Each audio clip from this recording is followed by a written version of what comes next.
Hello guys, आपका हमारी YouTube channel easy mathematics with ऑमलाइट में स्वागत है। तो दोस्तों, अभी तक यदि आपने हमारे चैनल को सब्सक्राइब नहीं किया है तो सबसे पहले बेल आइकॉन बटन दबाकर हमारे चैनल को सब्सक्राइब कर लीजिए।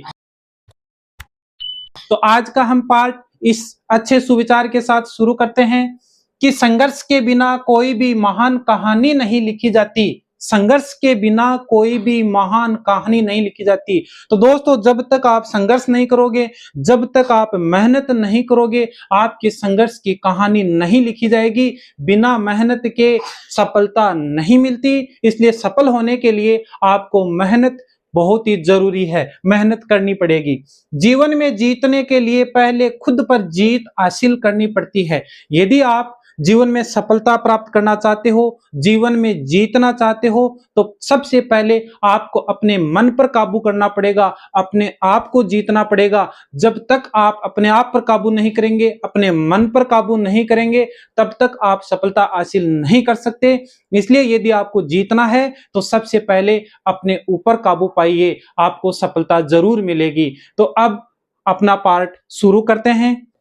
प्रश्नावली 7.2 का क्वेश्चन नंबर 1 है कि उस बिंदु के निर्देशांक ज्ञात कीजिए जो बिंदु -1 7 और 4 -3 को मिलाने वाले रेखाखंड को 2 3 के अनुपात में विभाजित करता है। जब अपन ने इस निर्देशांक ज्यामिति की जो बेसिक चीजें पढ़ी थी, उसमें दो बिंदुओं को अंतः विभाजित करने वाले बिंदु के निर्देशांक और बाह्य विभाजित करने वाले बिंदु के निर्देशांक ज्ञात करने के सूत्र अपन ने ज्ञात किया था। मैंने आपको निकाल के भी बताया था कि किस प्रकार से ये सूत्र ज्ञात किया जाता है। तो जब तक आपको ये नहीं दिया जाता है कि ये अंतः विभाजित करता है या बाह्य विभाजित करता है, तो आपको अंतः विभाजन का ही सूत्र लगाना है। तो यहां पर आपके पास दो बिंदु है कि एक बिंदु को मान लीजिए P, दूसरे बिंदु को मान लीजिए Q। P के निर्देशांक -1 7 और Q के जो निर्देशांक है वो 4 -3 है। इसको मान लीजिए आप x1 y1, इसको मान लो x2 y2।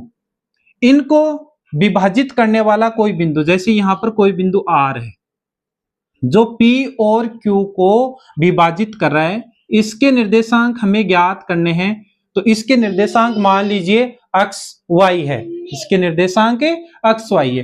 तो ये इसको m1 अनुपात m2 में विभाजित करता है, m1 अनुपात m2। तो यहां पर m1 अनुपात m2 का जो मान है वो है 2:3, यानी m1 का मान है 2 और m2 का मान है 3। तो अब आपको बिंदु R के निर्देशांक ज्ञात करने हैं। तो बिंदु R के निर्देशांक, बिंदु R के निर्देशांक,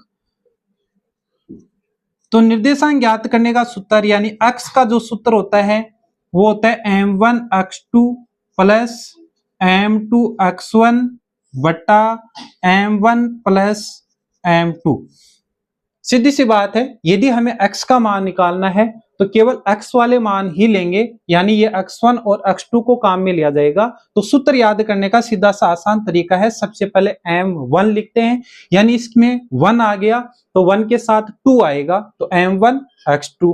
फिर m2 लिया तो m2 के साथ, यानी यहां पर 2 आ गया तो 2 के साथ 1 आएगा तो m2 x1, और नीचे जो अनुपात दिया हुआ है उनका योग। और अंतः विभाजन में बीच में प्लस का सूत्र आता है, बाह्य विभाजन में माइनस का सूत्र आता है। क्योंकि हमें यहाँ पर कुछ भी नहीं दिया गया है, इसलिए अपन क्या करेंगे, प्लस का साइन यानी अंतः विभाजन का सूत्र लेंगे। तो अब m1 का मान है 2 इंटू x2 का मान है हमारे पास 4 प्लस m2 का मान है 3 इंटू x1 का मान है -1 बटा m1 प्लस m2 यानी 2 प्लस 3। तो ये हो गया x इज इक्वल टू, अब देखो 4 को 2 से गुणा करेंगे तो ये हो गया 8 प्लस माइनस हो जाता है माइनस, और 3 को 1 से गुणा करेंगे तो 3 बटा 2 में 3 जोड़ेंगे तो ये हो गया 5, 8 में से 3 घटाएंगे 5 बटा 5, और 5 में 5 का भाग देंगे तो ये हो गया 1, यानी जो x है x का मान आ गया हमारे पास 1। अब y का मान निकालेंगे तो जो सेम सूत्र है y का मान निकालेंगे तो अपन क्या करेंगे, केवल y वाले मान ही काम में लेंगे। तो ये m1 1 के साथ 2 आएगा तो y2, फिर प्लस m2 तो 2 के साथ 1 आएगा तो y1 बटा m1 प्लस m2।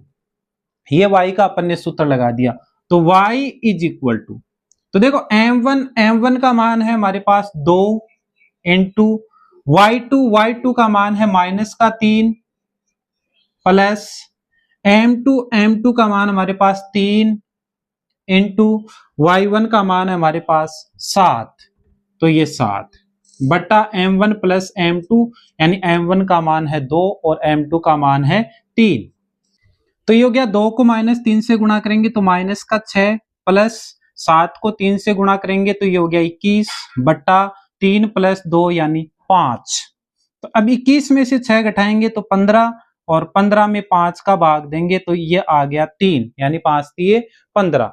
तो y का मान आ गया हमारे पास 3, x का मान आ गया 1, y का मान आ गया 3। अतः बिंदु R के निर्देशांक, अतः बिंदु R के निर्देशांक,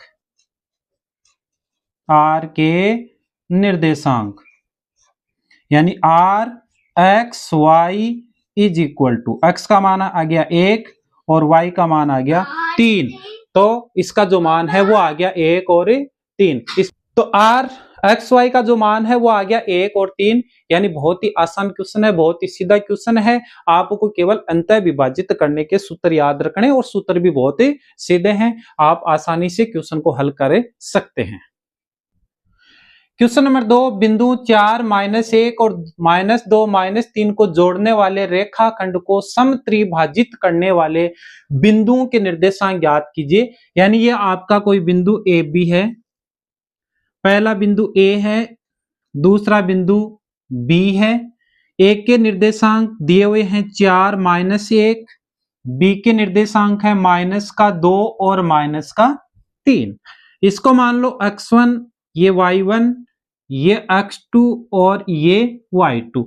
ये जो रेखाखंड AB है इसको समत्रिभाजित, सम का मतलब होता है समान, त्रि का मतलब होता है 3, भाजित यानी भागों में विभाजित करना, यानी समान 3 भागों में विभाजित करना। तो ये जो रेखाखंड AB है इसको अपन 3 भागों में विभाजित करेंगे, इसके 3 भाग बनाएंगे। तो एक बिंदु यहां पर ले लेते हैं, एक बिंदु यहां पर ले लेते हैं, यानी एक भाग अपन ने ये बना दिया, एक भाग अपन ने ये बना दिया। इसके 3 समान भाग हो गए, इसको बिंदु P दे दो, इसको बिंदु Q दे दो। तो ये भी मान लीजिए 1 है, ये भी मान लीजिए 1 है। 1 क्यों माना है? क्योंकि समत्रिभाजित यानी समान 3 भागों में विभाजित करना है। तो इसको भी अपन ने 1 मान लिया, इसको भी 1 मान लिया और इसको भी 1 मान लिया। अब सबसे पहले अपन क्या करेंगे, बिंदु P है उसके निर्देशांक मान लीजिए XY है, Q के निर्देशांक मान लीजिए X डैश y डैश है। तो बिंदु P के लिए अपन m1 अनुपात m2 ज्ञात करेंगे, बिंदु P के लिए m1 अनुपात m2।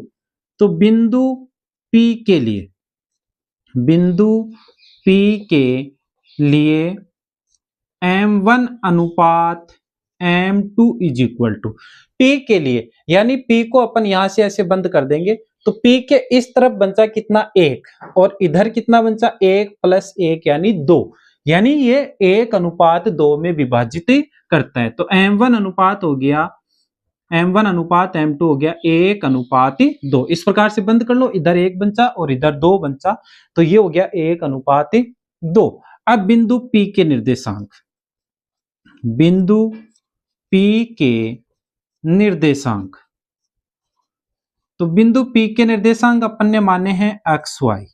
तो x इज इक्वल टू, सूत्र वही लगेगा m1 x2 plus m2 x1 बटा m1 प्लस m2।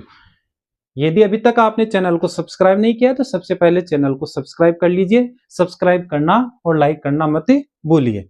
तो m1 का मान है हमारे पास 1 इंटू x2 का मान है -2 प्लस m2 का मान है 2 इंटू x1 का मान है 4। बटा m1 प्लस m2 यानी 1 प्लस 2। तो 1 को -2 से गुणा करेंगे तो -2 प्लस 4 को 2 से गुणा करेंगे तो ये हो गया 8 और 1 में 2 जोड़ेंगे तो ये हो गया 3। तो 8 में से 2 घटा देंगे, प्लस का 8 है माइनस का 2, यानी बड़ी संख्या प्लस की है तो जो साइन है वो किसका आएगा, प्लस का आएगा। तो 8 में से 2 घटाएंगे तो 6 बचेगा बट्टा 3 और 6 में 3 का भाग देंगे तो ये आ गया 2, यानी जो x का मान है वो आ गया 2। अब y का मान निकालेंगे तो y is equal to m1 y2 plus m2 y1 बट्टा m1 प्लस m2। तो वही m1 का मान हमारे पास 1 है इंटू y2 का मान है माइनस का 3 प्लस m2 का मान है 2 इंटू y1 का मान है माइनस का 1 बट्टा m1 प्लस m2, यानी m1 का मान 1 है, m2 का मान 2 है। तो 1 को -3 से गुणा करेंगे -3 प्लस माइनस हो गया माइनस, 2 को 1 से गुणा करेंगे 2 और 2 प्लस 1 हो गया 3। तो -3 -2 हो गया माइनस का 5 बट्टा 3, यानी ये भी माइनस है ये भी माइनस है, दोनों संख्या माइनस की है तो ये इसलिए जुड़ जाएगी। तो y का जो मान है वो आ गया माइनस का 5 बट्टा 3। अतः p के निर्देशांक यानी p x y is equal to x का मान है 2, y का मान है माइनस का 5 बट्टा 3, ये p के निर्देशांक आ गए। इसी प्रकार अपन बिंदु q के लिए निकालेंगे। तो सबसे पहले बिंदु q के लिए अपन m1 अनुपात m2 का मान ज्ञात करेंगे। तो बिंदु q के